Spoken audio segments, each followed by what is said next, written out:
ચોથા પાઠનું નામ છે રાસાયણિક બંધન અને આણ્વીય રચના. ખૂબ જ રસાયણશાસ્ત્રની અંદર આ અગત્યનો પાઠ છે. જેમ કહી શકાય કે આ બેઝિક તમારું ગણી લ્યો 12 સાયન્સ માટે. તો chemical bond and molecular structure આ પાઠ રાસાયણિક બંધન અને આણ્વીય રચના શું કહેવા માગે છે એના વિશેની વાત કરીએ. આખા પરમાણુ અણુ આપણે અત્યારે એમ જાણીએ છીએ કે પદાર્થ બની ગયો, તો વાસ્તવિક રીતે પદાર્થ કેવી રીતે બન્યો છે, શું એમાં અગત્યના ઘટક કણો રહેલા છે, એ પાઠની વિગતવાર ચર્ચા આપણે આ પાઠની અંદર કરવાની છે. તો સૌ પ્રથમ દ્રવ્ય એક અથવા જુદા જુદા પ્રકારના તત્વોનું બનેલું છે. દ્રવ્ય કોઈ પણ પ્રકારનો પદાર્થ છે એ એક પ્રકારના તત્વો અથવા જુદા જુદા પ્રકારના તત્વોનું બનેલું છે. હવે સામાન્ય પરિસ્થિતિમાં ઉમદા વાયુ સિવાયનું કોઈ પણ તત્વ કુદરતમાં સ્વતંત્ર રીતે અસ્તિત્વ ધરાવતું નથી. તો પહેલા તો ઉમદા વાયુ એટલે શું? જે તત્વોની બાહ્યતમ કક્ષાની ઇલેક્ટ્રોન રચના સંપૂર્ણ ઇલેક્ટ્રોનથી ભરાયેલી છે એવા તત્વોને ઉમદા વાયુ કીધા છે. ઉમદા વાયુ એટલે નિષ્ક્રિય વાયુ, helium, neon, argon, krypton, xenon અને રેડોન આ બધા છે 18મા સમૂહના તત્વો તરીકે ઓળખવામાં આવે છે, નિષ્ક્રિય વાયુ તરીકે ઓળખવામાં આવે છે અથવા ઉમદા વાયુ તરીકે ઓળખવામાં આવે છે કે જે કુદરતમાં સ્વતંત્ર રીતે અસ્તિત્વ ધરાવે છે. એ બીજા તત્વો સાથે સંયોજાય પણ નહીં, બીજા તત્વો સાથે ઇલેક્ટ્રોનની ભાગીદારી નથી કરતા, ઇલેક્ટ્રોન મેળવતા નથી, ઇલેક્ટ્રોન ગુમાવતા નથી. તો આવું શા માટે? કે એ પોતાની છેલ્લી કક્ષા ઇલેક્ટ્રોનથી સંપૂર્ણ ભરાયેલી છે, એટલા માટે એને ઇલેક્ટ્રોન લેવડ દેવડ કરવાની કઈ જરૂરિયાત જ ઊભી નથી થતી, પોતાની રીતે સંતૃપ્ત છે. તો ઉમદા વાયુ સિવાયના બીજા કોઈ પણ તત્વો કુદરતમાં સ્વતંત્ર રીતે અસ્તિત્વ ધરાવતા નથી. એનો અર્થ એવો થયો કે ઉમદા વાયુ સિવાયના આવર્ત કોષ્ટકમાં રહેલા બધા જ તત્વોમાં ઇલેક્ટ્રોન કા ગુમાવે, મેળવે અથવા ઇલેક્ટ્રોનની ભાગીદારી કરી અને પોતાના છેલ્લી કક્ષા છે એ ઇલેક્ટ્રોનથી સંપૂર્ણ ભરે અને નિષ્ક્રિય વાયુ જેવી ઇલેક્ટ્રોન રચના પ્રાપ્ત કરવાનો પ્રયત્ન કરે. તો આવર્ત કોષ્ટકમાં રહેલા બધા જ તત્વોને આવી જરૂરિયાત ઊભી થઈ છે. માત્ર 18મા સમૂહની અંદર રહેલા helium, neon, argon, krypton, xenon, radon આ તત્વો જે છે એની છેલ્લી કક્ષા ઇલેક્ટ્રોનથી સંપૂર્ણ ભરાયેલી છે. એટલે એ તત્વો સિવાય કોઈ પણ તત્વો કુદરતમાં સ્વતંત્ર રીતે અસ્તિત્વ ધરાવતા નથી. છતાં પરમાણુનો સમૂહ જે અસ્તિત્વ ધરાવે છે તેને અણુ તરીકે ઓળખવામાં આવે છે. છતાં એમ કહેવામાં આવે છે પરમાણુની એક સ્પીસીઝ રચાય છે, એક ઘટક કણો ભેગા થઈ અને એક સમૂહ તરીકે અસ્તિત્વ ધરાવે છે. એ સમૂહને અણુ તરીકે ઓળખવામાં આવે છે. તો અણુને અહીંયા વ્યાખ્યાયિત કરી દીધો. તો ઘણી વખત આપણને પ્રશ્ન થતો હોય કે પરમાણુનો સમૂહ છે તે ગમે તે પરમાણુ એકબીજા સાથે સંયોજાઈને અણુ બનાવી શકે? ના, પણ એના માટેના ચોક્કસ પ્રકારના સિદ્ધાંતો આપેલા છે, નિયમો આપેલા છે. એને અનુસરીને બધા જ પરમાણુઓ ભેગા થઈને અણુ નથી બનતા. બધા જ અમુક ચોક્કસ પ્રકારના પરમાણુ ભેગા થઈને જ અણુ બને છે. જુદા જુદા પ્રકારના તત્વો ભેગા થઈ અને સામાન્ય રીતે અણુ બની શકતા નથી. ચોક્કસ પરિસ્થિતિને ધ્યાનમાં લઈ ચોક્કસ નિયમોનું પાલન થતું હોય તો જ એ પ્રકારના અણુઓ ભેગા થઈ અને એ પ્રકારના પરમાણુઓ ભેગા થઈ અને અણુ બને છે. તો હવે આવા જુદા જુદા પ્રકારની સ્પીસીઝો અથવા પરમાણુઓ, અણુઓ અથવા આયનો એકબીજા સાથે જોડાય છે. તો જોડાય છે એનો અર્થ એવો થયો કે એ જોડાવા માટે એને એક પ્રકારનું જકડી રાખતું ચોક્કસ પ્રકારનું આકર્ષણ બળ હોવું જોઈએ. કે પરમાણુઓ ભેગા શા માટે થાય છે? પરમાણુઓ ભેગા થાય અને એક અણુ બને છે તો એ ભેગા થવા માટે એક ચોક્કસ પ્રકારનું એમની પાસે બળ હોવું જોઈએ. તો એવા આકર્ષણ બળને રાસાયણિક બંધન તરીકે ઓળખવામાં આવે છે. રાસાયણિક કંઈક કેમિકલ બોન્ડ બને છે તો એમની વચ્ચે એક ચોક્કસ પ્રકારનું આકર્ષણ બળ લાગવું જોઈએ. એ આકર્ષણ બળને રાસાયણિક બંધન તરીકે ઓળખવામાં આવે છે. અને એમની આણ્વીય રચના એ અણુ બન્યો તો એની અંદર અણુની અંદર કેવા પ્રકારનું સ્ટ્રક્ચર ગોઠવાયેલું છે, કેવા પ્રકારના પરમાણુઓ કઈ રીતે ભેગા થઈ અને અણુની રચના કરેલી છે એ આ પાઠની અંદર અભ્યાસ કરવાનો છે. આના માટે જુદા જુદા વૈજ્ઞાનિકે કોસેલ અને લુઈસનો અભિગમ છે, વીએસપીઆર સિદ્ધાંત છે, વીબી થિયરી છે, વીએસપીઆર સિદ્ધાંત છે, એમઓ થિયરી છે, વીબી થિયરી છે, આ બધી થિયરીઓને અનુસંધાને રાસાયણિક બંધન બને છે અને અણુની રચના પ્રાપ્ત થાય છે. હવે વિદ્યાર્થી મિત્રો અહીંયા ખાસ આપણે એક શીખવાનું છે સંયોજકતા કક્ષા અને સંયોજકતા ઇલેક્ટ્રોન. વાહકતા પટ અને સંયોજકતા પટ તમે 12માં ભણશો, પણ અહીંયા તમને સંયોજકતા ઇલેક્ટ્રોન વિશેની ખબર પડવી જોઈએ. તો સૌ પ્રથમ મારે આજે એક પ્રેક્ટિકલ વસ્તુ તમને શીખવાડવાની છે, સમજાવવાની છે કે પરમાણુ હોય તો પરમાણુનું કેન્દ્રની આજુબાજુ વર્તુળાકાર કક્ષા આવેલી છે, કક્ષાઓની અંદર કક્ષકો આવેલી છે. તો કઈ કક્ષામાં રહેલા ઇલેક્ટ્રોન સંયોજકતા ઇલેક્ટ્રોન કેવા? કારણ કે આ પાઠની અંદર આપણે પરમાણુ વિશે જાણતા હોવા જોઈએ, કેન્દ્ર વિશે જાણતા હોવા જોઈએ, એની કેન્દ્રની બહારની કક્ષાઓ વિશે આપણને ખ્યાલ હોવો જોઈએ. ભલે બુકમાં આપવામાં નથી આવેલું, તેમ છતાં આજે આપણે એક એવી વસ્તુ શીખીએ છીએ કે ખરેખર સંયોજકતા કોસલ અને લુઈસનો અભિગમ આપણે ભણશું તો એમાં સીધી વાત આવશે કે સંયોજકતા ઇલેક્ટ્રોન છે એ એની સંયોજકતા દર્શાવે છે, ઇલેક્ટ્રોન ભાગ લે છે, બંધ બનાવવામાં વપરાય છે, નથી વપરાતા, સહસંયોજક બંધ કેવી રીતે બને છે, બધી જ ચર્ચાઓ આપણે આ પાઠની અંદર કરવાની છે. તો સામાન્ય રીતે પરમાણુને ઓળખવા માટે આ પરમાણુનું કેન્દ્ર છે, કેન્દ્રની બહાર આપણે આમ એક વર્તુળ દોરીએ એને પહેલી કક્ષા કહેશું, આમ એક બીજું વર્તુળ દોરીએ એને બીજી કક્ષા કહેશું, એક ત્રીજું વર્તુળ દોરીએ એને ત્રીજી કક્ષા કહેશું, ચોથું વર્તુળ દોરીએ તો એને ચોથી કક્ષા કહેશું.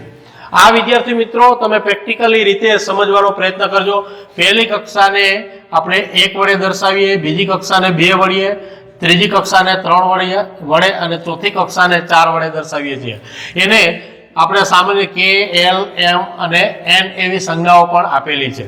આ પરમાણુનું કેન્દ્ર છે. કેન્દ્રની આ પહેલા નંબરની કક્ષા છે એના ઇલેક્ટ્રોન કેન્દ્રની આજુબાજુ હોઈ શકે, અથવા આ જે વર્તુળ દર્શાવવામાં આવેલા છે આટલા વિસ્તારમાં પહેલી કક્ષાના ઇલેક્ટ્રોન હોઈ શકે. પણ વિદ્યાર્થી મિત્રો એટલું સમજજો કે આ એક કાલ્પનિક ચિત્ર ઊભું કરવામાં આવેલું છે. વાસ્તવિક રીતે આવું કઈ છે નહીં, પણ ઇલેક્ટ્રોન હોવાની સંભાવના દર્શાવતો વિસ્તાર નક્કી કરવામાં આવેલો છે કે પહેલી નંબરની કક્ષામાં ઇલેક્ટ્રોન હોય તો આટલા વિસ્તારની અંદર જ હોઈ શકે. બરાબર? ખૂણા એ વાસ્તવિક રીતે માપી શકાણા છે, ખૂણાઓ ઉપરથી સંકરણ નક્કી થયું છે. તો સંકરણ મિશ્રણ જેને આપણે કહીએ છીએ એ સંકરણ પણ આગળના પાઠમાં આવશે. તો આ વસ્તુ તમારી સમજણમાં હોવી જોઈએ તો જ તમને એનો ખ્યાલ આવી શકે કે કઈ કક્ષાઓની અંદર કેટલા પ્રકારની કઈ કક્ષકો રહેલી છે. હવે સામાન્ય રીતે બીજા નંબરની કક્ષા એટલે એનો કેટલો વિસ્તાર ગણાય? તો અહીંથી અહીં સુધીનો વિસ્તાર છે બીજા નંબરની કક્ષા ગણાય. તો બીજા નંબરની કક્ષાની અંદર 2s કક્ષક રહેલી છે, તો 2s કક્ષકનો વિસ્તાર આટલો ગણી શકાય એમ માનો. ત્યાર પછીની 2s પછી 2p કક્ષક છે, તો 2p કક્ષકનો વિસ્તાર અહીંથી અહીં સુધીનો ગણવાનો રહેશે. હવે ત્રીજા નંબરની કક્ષા એટલે આ લીટી મેં દર્શાવેલી છે ગોળ રાઉન્ડ, અહીંથી અહીં સુધીનો અંતર છે ત્રીજા નંબરની કક્ષા તરીકે ઓળખવામાં આવે છે. તો ત્રીજા નંબરની કક્ષા છે એની અંદર રહેલી કક્ષકો, તો પહેલી કક્ષક 3s કક્ષક, એ માનો કે 3s કક્ષકમાં ઇલેક્ટ્રોન રહેલો હોય તો આટલા વિસ્તારની અંદર પરમાણુની અંદર ગમે ત્યાં રહેલો હોય. 3p કક્ષક, તો 3p કક્ષક 3 પ્રકારની છે એટલે એનો વિસ્તાર થોડોક મોટો આવે, એટલે આટલા વિસ્તારની અંદર 3p કક્ષકમાં રહેલો ઇલેક્ટ્રોન અહીંથી અહીં સુધીમાં રહેલું હોય.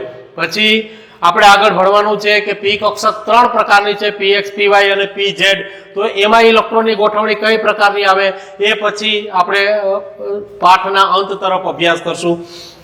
તો ત્રીજા નંબરની કક્ષામાં 3 કક્ષકો રહેલી છે, s કક્ષક, p કક્ષક અને d કક્ષક. આ 3d કક્ષક.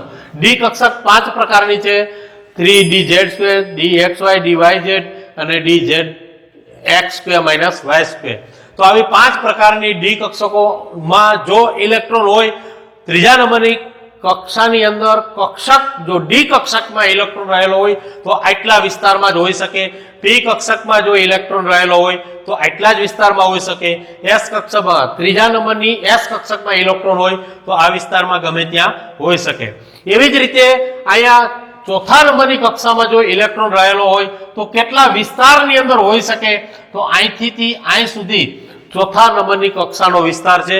અહીંથી અહીં સુધીમાં કોઈ પણ ઇલેક્ટ્રોન હોય તો એ ચોથી કક્ષામાં રહેલો ઇલેક્ટ્રોન એમ કહી શકાય. અહીંથી માનો કે આ 4s કક્ષકમાં રહેલો ઇલેક્ટ્રોન ક્યાં હોય પરમાણુની અંદર, તો એવું દર્શાવવામાં આવ્યું છે કે 4s કક્ષકમાં રહેલો ઇલેક્ટ્રોન આટલા વિસ્તારની અંદર પરમાણુમાં હોય. 4s પછી 4p કક્ષક 3 પ્રકારની છે એટલે એનો વિસ્તાર થોડોક વધુ આવશે. ભલે આકૃતિમાં આપણે જગ્યાના ભાવે એમ દર્શાવીએ પણ s કક્ષક કરતા p કક્ષકનો વિસ્તાર વધુ હોય તો 4p કક્ષકનો ઇલેક્ટ્રોન આયા હોય. 4s 4p 4d કક્ષકનો ઇલેક્ટ્રોન આવી રીતે આવશે અને છેલ્લે f કક્ષક 7 પ્રકારની છે તો એમાં f કક્ષકની અંદર રહેલો ઇલેક્ટ્રોન આટલા વિસ્તારની અંદર હોય. 4d નો ઇલેક્ટ્રોન અહીંયા હોય, 4p ના ઇલેક્ટ્રોન અહીંયા વિસ્તારની અંદર હોય, 4s કક્ષકના ઇલેક્ટ્રોન અહીંયા હોય. તો વિદ્યાર્થી મિત્રો આ આકૃતિ કોઈ સામાન્ય નથી. ભલે આપણા બુકની અંદર આપવામાં આવેલી નથી તેમ છતાં આ આકૃતિને દરેક વિદ્યાર્થી મિત્રો પોતાના બુકની અંદર ડ્રોઈંગ કરી અને સમજવાનો પ્રયત્ન કરજો. કારણ કે અહીંથી આપણને ખબર પડે કે પરમાણુમાં રહેલો ઇલેક્ટ્રોન કયા વિસ્તારની અંદર પડ્યો છે, ક્યાં હોવાની સંભાવના છે. પહેલી કક્ષાનો ઇલેક્ટ્રોન અહીંયા હોય, બીજી કક્ષાનો ઇલેક્ટ્રોન આટલા વિસ્તારમાં હોય, ત્રીજી કક્ષાનો રહેલો ઇલેક્ટ્રોન આટલા વિસ્તારમાં હોય, ચોથા નંબરની કક્ષામાં રહેલો ઇલેક્ટ્રોન આટલા વિસ્તારમાં હોય. અને કક્ષાઓની અંદર પણ આપણે કક્ષકો દર્શાવવામાં આવી છે. s કક્ષકનો ઇલેક્ટ્રોન, p કક્ષકનો ઇલેક્ટ્રોન, d કક્ષકનો ઇલેક્ટ્રોન, 4s કક્ષકનો ઇલેક્ટ્રોન, 4p કક્ષકનો ઇલેક્ટ્રોન, 4d કક્ષકનો ઇલેક્ટ્રોન અને 4f કક્ષકનો ઇલેક્ટ્રોન. આની ઉપરથી તમને અંદાજ આવે કે કોઈ પણ તત્વ હોય, દાખલા તરીકે સોડિયમ તત્વ હોય તો સોડિયમના ઇલેક્ટ્રોન 10 ને 11મો electron 1s2 2s2 1s2 2s2 2p6 અને 3s1 એનો છેલ્લો ઇલેક્ટ્રોન 3s1 એટલે અહીંયા હોય. અહીં સુધીની કક્ષા ઇલેક્ટ્રોનથી સંપૂર્ણ ભરાયેલી છે. હવે વિદ્યાર્થી મિત્રો મારે તમને જે સમજાવવાનું છે એ સંયોજકતા કક્ષા અને સંયોજકતા ઇલેક્ટ્રોન, કારણ કે એ સમજણ પછી જ આપણે કોસેલ અને લુઈસનો અભિગમ જાણવાનો પ્રયત્ન કરશું. ત્યાર પછી જ એ સિદ્ધાંત સમજાવી શકાય.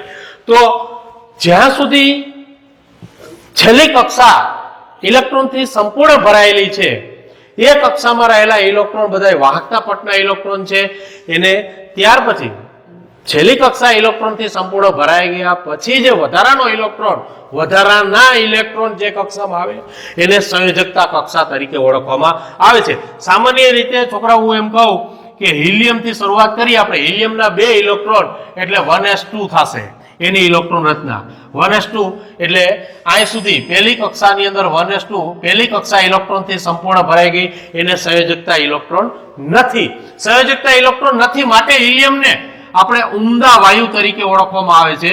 ઉમદા વાયુ અહીંયા જે વાત કરવામાં આવી છે વિદ્યાર્થી મિત્રો બરાબર જાણજો કે ઉમદા વાયુ સિવાયનું કોઈ પણ તત્વ કુદરતમાં એટલે બ્રહ્માંડમાં સ્વતંત્ર રીતે અસ્તિત્વ ધરાવતું નથી. શું કામ? કે એની છેલ્લી કક્ષા 1s કક્ષા ઇલેક્ટ્રોનથી સંપૂર્ણ ભરાયેલી છે. એને આપણે એમ કહીએ ને આપણે 5 લાડવા ખાતા હોય, આપણને 5 લાડવા પીરસી દઈએ એટલે આપણે વધારે લાડવાની જરૂર નથી, કારણ કે આપણે સંતૃપ્ત થઈ ગયા. આપણે એક લાડવો મેળવવાની જરૂર નથી, એક લાડવો ગુમાવવાની પણ જરૂર નથી. આપણે આપણો ખોરાક મળી ગયો. એમ આ નિષ્ક્રિય વાયુ શું કામ કીધા? કે રાસાયણિક રીતે નિષ્ક્રિય છે, એની છેલ્લી કક્ષા ઇલેક્ટ્રોનથી સંપૂર્ણ ભરાયેલી છે. તો આખા આવર્ત કોષ્ટકની અંદર આવો 18મો સમૂહ રહેલો છે. Helium, neon, argon, krypton, xenon અને રેડોન. ઇલેક્ટ્રોન રચના ભણતી વખતે આપણે જોતા જશું નિયોન અને આર્ગોન સુધીની ઇલેક્ટ્રોન રચનામાં. એના સિવાયના બધા જ તત્વોને આવી રીતે આપણે એના પછીના આ જે નિષ્ક્રિય વાયુ છે એના સિવાયના તત્વોમાં સંયોજકતા ઇલેક્ટ્રોન રહેલા છે એ હું તમને આજે સમજાવવા માંગુ છું. તો આ નિષ્ક્રિય વાયુ છે, ઉમદા વાયુ છે કે એની પહેલી કક્ષા ઇલેક્ટ્રોનથી સંપૂર્ણ ભરાઈ ગઈ હતી. પછી બીજું 3જા નંબરનું તત્વ આવે છે લિથિયમ. એની ઇલેક્ટ્રોન રચના 1s2 2s1 છે. તો એનો અર્થ એવો થયો કે 2s1 આ ઇલેક્ટ્રોન એક બીજા નંબરની કક્ષામાં આવે છે. પહેલી કક્ષા એને ઇલેક્ટ્રોનથી સંપૂર્ણ ભરાઈ ગઈ. પહેલી કક્ષા ઇલેક્ટ્રોનથી સંપૂર્ણ ભરાઈ ગઈ 1s2 આ પહેલી કક્ષા ઇલેક્ટ્રોનથી સંપૂર્ણ ભરાયેલી છે. પણ ત્રીજો ઇલેક્ટ્રોન 2s કક્ષકમાં આવે છે. હવે s કક્ષક બીજા નંબરની કક્ષા 2s અને 2p આ સંપૂર્ણ ભરાયેલી નથી. s કક્ષકમાં 2 ઇલેક્ટ્રોન આવે, p કક્ષકમાં 6 ઇલેક્ટ્રોન અમાય. શું કામ? કે p કક્ષક 3 પ્રકારની છે, s કક્ષક 1 જ પ્રકારની છે અને d કક્ષક 5 પ્રકારની છે, f કક્ષક 7 પ્રકારની છે. એક કક્ષકમાં વધુમાં વધુ 2 ઇલેક્ટ્રોન સમાઈ શકે. આખી ઇલેક્ટ્રોન રચના મેં આગલા એક વિડીયોમાં મોકલેલી છે. આઉટબાઉ પાઉલી અને હુન્ડના નિયમને આધારે કેવી રીતે કક્ષકોમાં ઇલેક્ટ્રોન ભરવા. તો હવે બીજા નંબરની કક્ષામાં એક ઇલેક્ટ્રોન જે રહેલો છે એ ઇલેક્ટ્રોન ગુમાવી શકે અથવા એક ઇલેક્ટ્રોન મેળવી પણ શકે. તો આમ જે તત્વો આવી પ્રકૃતિ ધરાવે છે, ઇલેક્ટ્રોન ગુમાવી પણ શકે અને મેળવી પણ શકે, એવા ઇલેક્ટ્રોનને સંયોજકતા ઇલેક્ટ્રોન કહેવાય. જે આપણે જોતું હતું તે અહીંયા સાબિત કરીએ છીએ. સંયોજકતા ઇલેક્ટ્રોન કહેવાય આને. અને આ કક્ષકને અથવા આ કક્ષાને સંયોજકતા કક્ષા કહેવાય કે ત્યાં ઇલેક્ટ્રોનની હજી જરૂરિયાત છે એવી કક્ષાને સંયોજકતા કક્ષા કહેવાય. અને એમાં રહેલા ઇલેક્ટ્રોનને સંયોજકતા ઇલેક્ટ્રોન તરીકે ઓળખવામાં આવે છે, જેને કારણે પરમાણુઓ ભેગા થઈને અણુઓ બને છે. એ ઇલેક્ટ્રોન ગુમાવે અથવા મેળવે તો એની ઉપર પ્લસ ઓર માઇનસ ચાર્જ ઉદ્ભવે, પોઝિટિવ અને નેગેટિવ ચાર્જ ઉદ્ભવે. પોઝિટિવ અને નેગેટિવ ચાર્જ જ્યાં આવે ત્યાં એક પ્રકાર ચોક્કસ પ્રકારનું આકર્ષણ બળ ઉદ્ભવે. તો આ ચોક્કસ પ્રકારના આકર્ષણ બળને જ આપણે રાસાયણિક બંધન પાઠનું નામ આપવામાં આવેલું છે. વિદ્યાર્થી મિત્રો, આવી જ રીતે લિથિયમ પછી ચોથા ક્રમમાં બેરિલિયમ આવે, 4 ઇલેક્ટ્રોન. તો 2s કક્ષક ઇલેક્ટ્રોનથી સંપૂર્ણ ભરાઈ ગઈ, 1s2 2s2. આ બીજા નંબરની કક્ષામાં પણ 2 ઇલેક્ટ્રોન આવ્યા. જોજો વિદ્યાર્થી મિત્રો, બીજા નંબરની કક્ષક સંપૂર્ણ ભરાયેલી છે પણ કક્ષા ઇલેક્ટ્રોનથી સંપૂર્ણ ભરાયેલી નથી, કારણ કે 2p માં એક પણ ઇલેક્ટ્રોન નથી. એટલે કક્ષા ઇલેક્ટ્રોનથી સંપૂર્ણ ભરાયેલી નથી, અર્ધપૂર્ણ કક્ષા છે, માટે એને સંયોજકતા કક્ષા તરીકે ઓળખવામાં આવે છે. આમ તમે હાઈલા જાવ એટલે દાખલા તરીકે નિયોનની ઇલેક્ટ્રોન રચના આવે 1s2 2s2 2p6. તો જુઓ આ બીજા નંબરની કક્ષાની અંદર રહેલી 2p કક્ષક છે એ પણ ઇલેક્ટ્રોનથી સંપૂર્ણ ભરાઈ જાય. આમ lithium, beryllium, boron, carbon, nitrogen, oxygen, chlorine અને નિયોન 10 પરમાણુ ક્રમાંકના તત્વો નિયોન સાથે પહોંચો એટલે પહેલા નંબરની કક્ષા 1s2 સંપૂર્ણ ઇલેક્ટ્રોનથી ભરાયેલી છે, બીજા નંબરની કક્ષા 2s2 પણ ઇલેક્ટ્રોનથી ભરાયેલી છે, ત્રીજા નંબરની કક્ષા 2p6 પણ ઇલેક્ટ્રોનથી સંપૂર્ણ ભરાયેલી છે.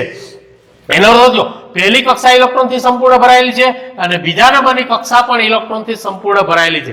તો આને ક્યાં ઇલેક્ટ્રોન દેવાની કે લેવાની જરૂર પડતી નથી, માટે નિયોનને પણ નિષ્ક્રિય વાયુ તરીકે ઓળખવામાં આવે છે. હવે આપણે દાખલા તરીકે એક ઇલેક્ટ્રોન આગળ જઈએ અને વાત કરીએ તો સોડિયમ નો પરમાણુ ક્રમાંક 11 થાય, 1s2 2s2 2p6 અને 3s1. તો 11મો ઇલેક્ટ્રોન છે એ 3s1 માં આવે. હવે વિદ્યાર્થી મિત્રો તમે જોઈ શકો આ ત્રીજા નંબરની કક્ષા છે એ અર્ધપૂર્ણ ભરાયેલી છે, પૂરી ભરાયેલી નથી, કારણ કે 3s માં એક ઇલેક્ટ્રોન આવે છે. અહીં સુધી નિષ્ક્રિય નિયોન સુધી નિષ્ક્રિય વાયુ જેવી ઇલેક્ટ્રોન રચના પ્રાપ્ત થઈ. ત્રીજા નંબરની કક્ષામાં 3s કક્ષકમાં એક ઇલેક્ટ્રોન આવે છે. હવે એ સોડિયમ નો પરમાણુ ક્રમાંક 11 છે, 11મો ઇલેક્ટ્રોન અહીંયા 3s1 માં આવ્યો એટલે એ સંયોજકતા ઇલેક્ટ્રોન કહેવાય અને આ ત્રીજા નંબરની કક્ષાને સંયોજકતા કક્ષા કહેવાય. હવે પછીના પીરિયડમાં આપણે એવું લેશું કે એક ઇલેક્ટ્રોન ગુમાવે કે એ વધુ ઇલેક્ટ્રોન મેળવીને. આમ તમે જુઓ તો બ્રહ્માંડની અંદર આવર્ત કોષ્ટકમાં રહેલા તમામ તત્વો તેના નજીકના નિષ્ક્રિય વાયુ જેવી ઇલેક્ટ્રોન રચના પ્રાપ્ત કરી અને પ્રકૃતિ પ્રમાણે સ્થિર થવાનો પ્રયત્ન કરે છે. આવર્ત કોષ્ટકના તમામ તત્વો એની નજીકના નિષ્ક્રિય વાયુ જેવી ઇલેક્ટ્રોન રચના પ્રાપ્ત કરી હંમેશા સ્થિર થવાનો પ્રયત્ન કરે છે. તો આપણે વિદ્યાર્થી મિત્રો આ પાઠની અંદર VSPR theory, VB theory, MO theory, આ બધી જ થિયરીઓની મદદથી અષ્ટકનો નિયમ, બધી જ સંકરણ, બધું જ આ પાઠની અંદર ભણવાનું આવે છે કે જે 12મામાં ખૂબ જ ઉપયોગી છે. એના આધારે પરમાણુઓ શા માટે ભેગા થઈને અણુઓ બને છે, એની સ્પીસીસ કેવી રીતે બને છે, ઘટક કણો શું બધા જ પરમાણુ અણુ અથવા આયનો ભેગા થઈ અને અણુઓ બની શકે ના, તો એના ચોક્કસ નિયમો સિદ્ધાંતોને આધારે, થિયરીઓને આધારે જો પરમાણુ અણુ અથવા આયનને લાગુ પડે તો જ એ ઘટક કણો એકબીજા સાથે ચોક્કસ પ્રકારનો બંધ બનાવી અને પદાર્થ બને, અણુ બને અને એની આણ્વીય રચનામાં ચોક્કસ પ્રકારનો આકાર અસ્તિત્વ ધરાવે. તો આ પાઠની અંદર હવે પછી આપણે સીધું ભણશું કોસેલ અને લુઈસનો અભિગમ.